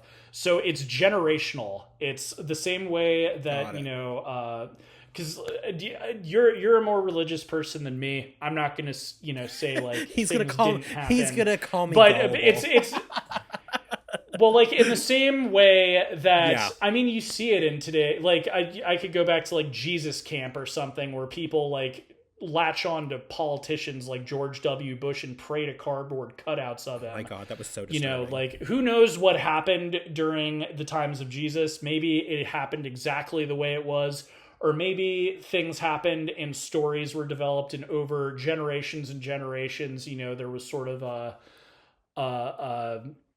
it's talking about like how people develop myths and understandings of the world through myths and things That's like true, that. So and I guess not all of the Fremen are gullible in the book. Like they're people. Some of them are more religious than others. Something that I just got out of reading with the most recent book is there are like extremist religious Fremen in the deep deserts that are even more religious than Stilgar. So like they're people. Some of them believe in the Mahdi, some of them don't. But generally, like when you have this person who's doing these amazing things, because Paul is trained as a Bene Gesserit, he can do all of these magical things that make people call the Bene Gesserit witches. So to a random Fremen in the middle of the desert, Paul seems like he's performing miracles. The fact that an off-worlder can tame a worm the same way that they were like trained how to is crazy to them. So like in that sense, I actually think Frank Herbert would like that aspect of these movies. To be honest, the guy seems just very easy to please. Like he seems like the opposite of J.R.R. Tolkien, because he gave the rights to the movie to Jodorowsky. When that fell through, he was cool giving it to Universal and David Lynch. If he were alive today, I don't think he would have had a problem giving that. Like he just seemed very like happy that people were interested in his work. And he wrote a lot more than what was published. By the time this film had come out, all of the Dune books were published. There were 6 at the time. He'd released the last one, and then about a year after this movie came out, he passed away. But it's complicated. I think both films get a lot of things right. But I think the reason I like the new ones better than this one is, like I said, I think it gets kind of the humanity a little bit better. Like the soul of the series is with the Fremen, and the Fremen are just omitted from this version. So who knows what like lost footage was cut from this one. And you very well might be onto something with this being kind of the legend that the Fremen tell each other about Paul Muad'Dib Atreides. Because that's a good framing for it, especially with the weird ending. Exactly. Because it is what they expected him to do, and it is what they believed he could do. Like, oh yes, he could make it rain, and I know for sure they think that because that's how they were in the book. So I think it's a valid way of reading this, and at the end of the day, I'm happy you liked this. So I guess, like, is there anything you wanted to bring up that was worth talking about, or... There was just a couple things that I just thought were just interesting about this, and they just left my mind. Give me a second here. We're talking about that. We're talking about the Fremen. We're talking about, and this is the worst part. I know if we like end right now, I'm gonna like remember, and it's gonna bug me, and then I'm like, oh, we should have had this in there. No, you're good. That's the magic of editing. This I know, is the right? section you can cut out. Okay, so we just talked about. Okay, this is something I just thought this was just interesting, and maybe you can explain the reasoning to me here. Paul, he does, like, in this movie, it seems like he's doing a lot of this to avenge his father. But like when he meets the Fremen, he is so quick to drop his dad's last name. He's like, I'm not Paul Atreides anymore. I'm Paul, whatever that word was. Muad'Dib. It's I was like, I didn't want this episode to become like a lore dump. At least he could have at least hyphenated it. You know what I'm saying? Well, he does. In the books, he's Paul Muad'Dib Atreides. Okay, so that it's was like just he's a rapper, and it's his rap name. His rap name. And I will also say one of the things like I liked better about this is, and I know you said it misses the point. I didn't like any of the characters. Like at the end of it, at the end of Dune 2, I'm like, I hated everybody. Like, you guys all suck. Like, this is a Reddit everyone sucks here situation. I hated everybody. And Didn't even like that's something Charney. that bugs me. And I know it's because they're doing the whole extended universe and they're gonna have the next one and everything. So the story will wrap up and we'll at some point we'll get our heroes and villains out of everything. But I hated everybody in this. It's like I'm like everybody was anyway, I really hated Paul. I really hate, which I think you're supposed to. You didn't even like Shawnee in the new movies. Shani was, I forget what she did something at the end, and I'm like, girl, really? Like, dump his ass, leave him. Like, why? Well, I mean, she did. That's okay. She does. Okay, there was something she did at the end though that I can't. And again, it's been like forever since I've seen the second one. That really bugged me. I'm like, girl, why? It's like, have some self-respect. And then so there was that. We do have more Chani though in the new movie. But the thing that irritated me about both movies, and I'm sure the reason why, is Paul is aware of, in both movies, at least from what I remember, of the damage that the Bene Gesserit has done. And in both of them, he lets the weird lady who runs everything live. I'm like, why don't we kill her? Like, take her out. Because well, guess that what? whole thing is all those people are toxic. Well, guess what? Spoilers for the next movie, but at least in Dune Messiah, he does not let her live. Thank God. But I'm just like, why did it take him like 4 books to do that? It's like that should have been done book 1. Well, and I will, spoilers for the next book. Who knows? Because already, Villeneuve has changed some things from, in Dune 2, the ending is a little different. So who knows what he'll change. But so like the whole point of Dune Messiah, it's Paul's downfall, but the central plot is about 4 people plotting his downfall and his ruination. And one of them is Reverend Mother I've got her name written down. What is it? Reverend Mother Gaius Helena Mohim. So she's one of the plotters, and at the end of Dune Messiah, he orders the execution of the traitors, except he spares Irulan, his wife. But yeah, so no, I'm kind of the same way. I'm like, why did he let her live?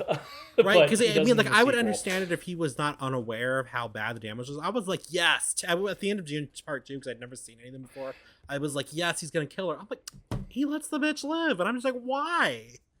So the thing is, like, she's not the only leader of the Bene Gesserit. I've explained this to you, like, outside of the show. What's scary about them is how deep-seated they are. They're everywhere. It's like crazy. Like, so killing her wouldn't really do much.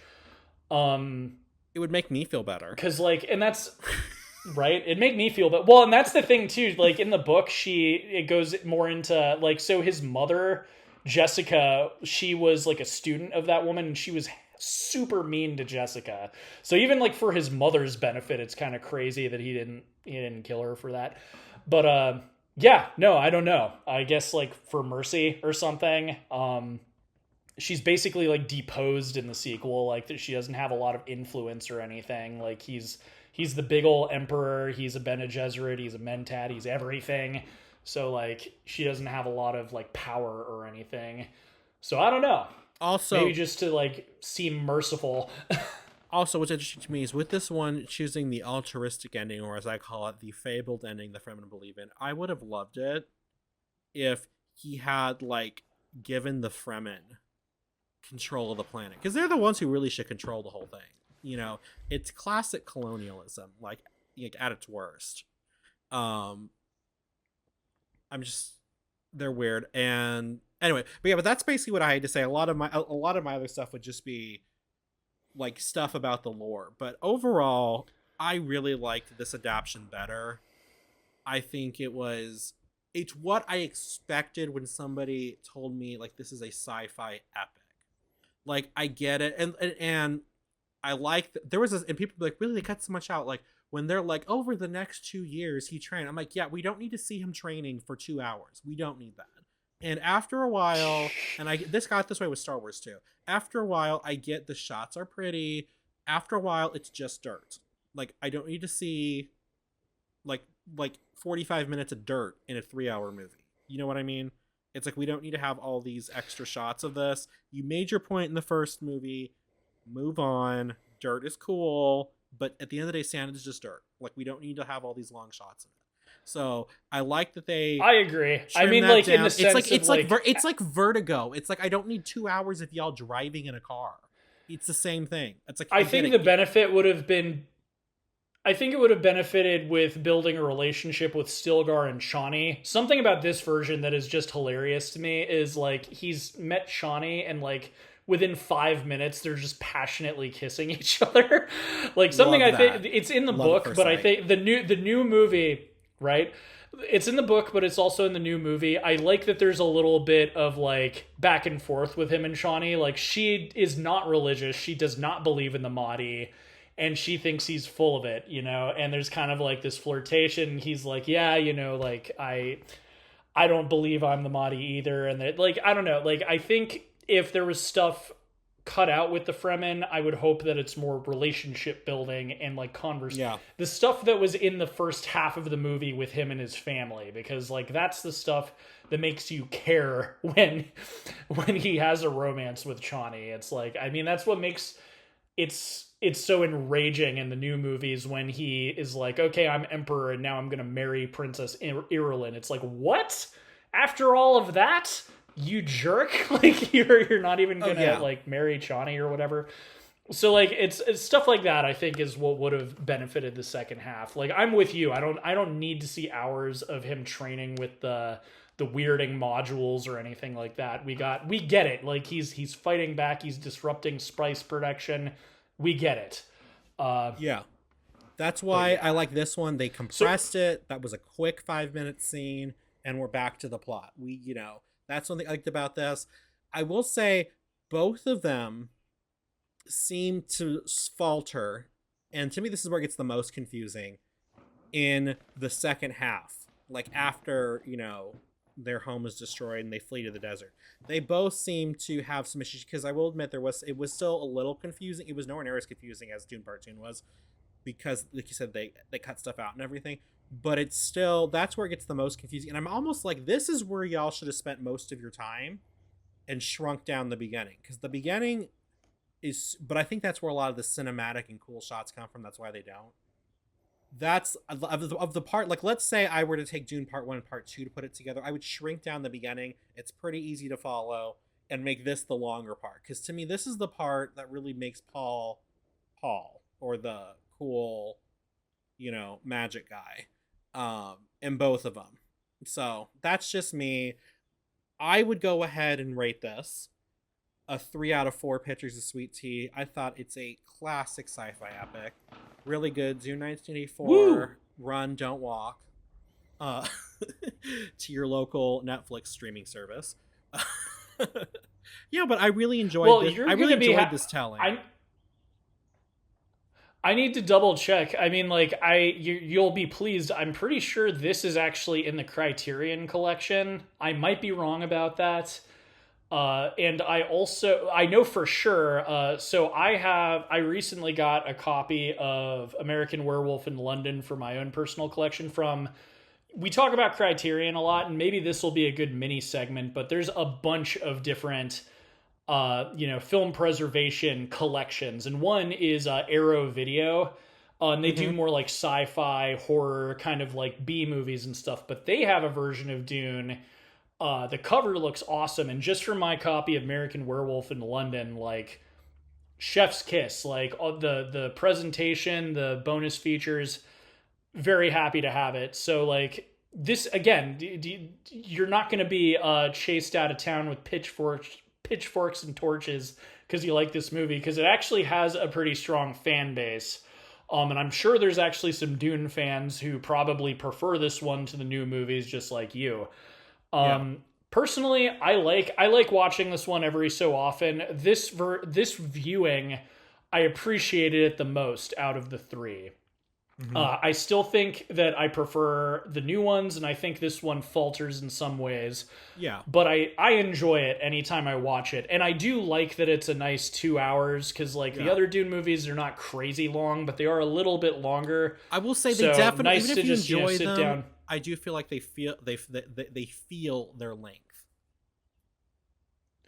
A bit. I think the second one more than the first one. I remember the first one, I was like, wait, it's over?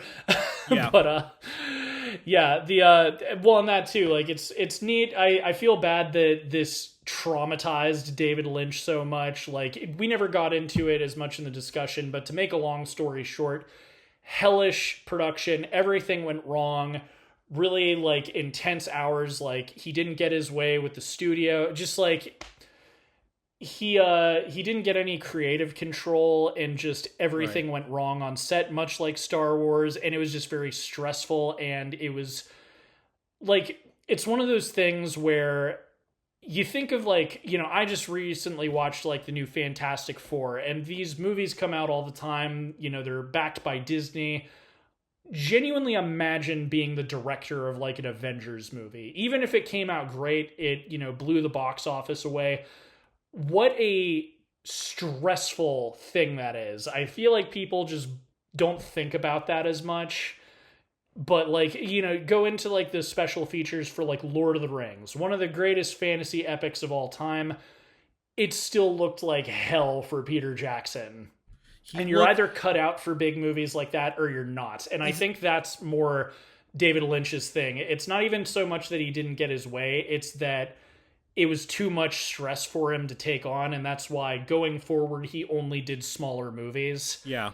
Because, like, again, this bombed and everything, but like nerds and stuff at the time thought this was great. There were fans of the book that liked it, so, you know, he definitely had people coming, and he even said, like, he just didn't like talking about it, but he did have people coming up to him all the time and saying they really loved it and everything. I hope it was he more appreciated like that. It was like someone wanting to talk to him about. I think he did. It was just kind of like whenever he talked about it in interviews, it was like someone wanting to like talk to someone about their Vietnam experience. You know what I mean? It just, he'd have flashbacks of like just horrible He's shit. just like silent, having just PTSD, just like in the interview. I'm sorry, what? Pretty much.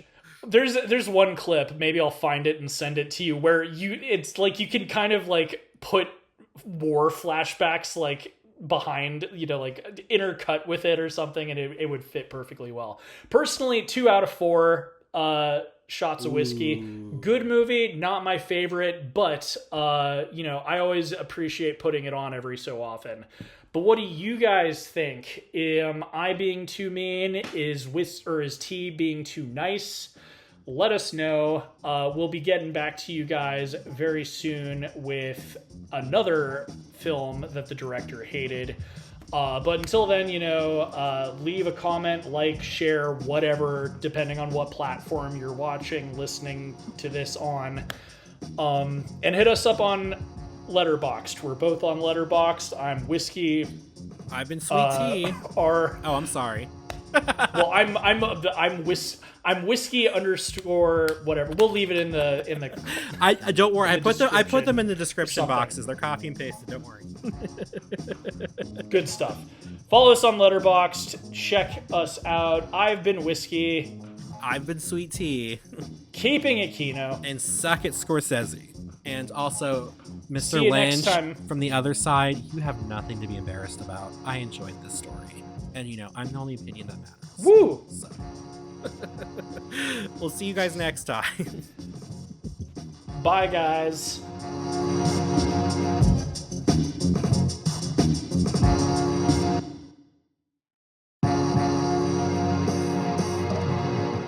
Reels on the Rocks is a production of La Prince Laboratories.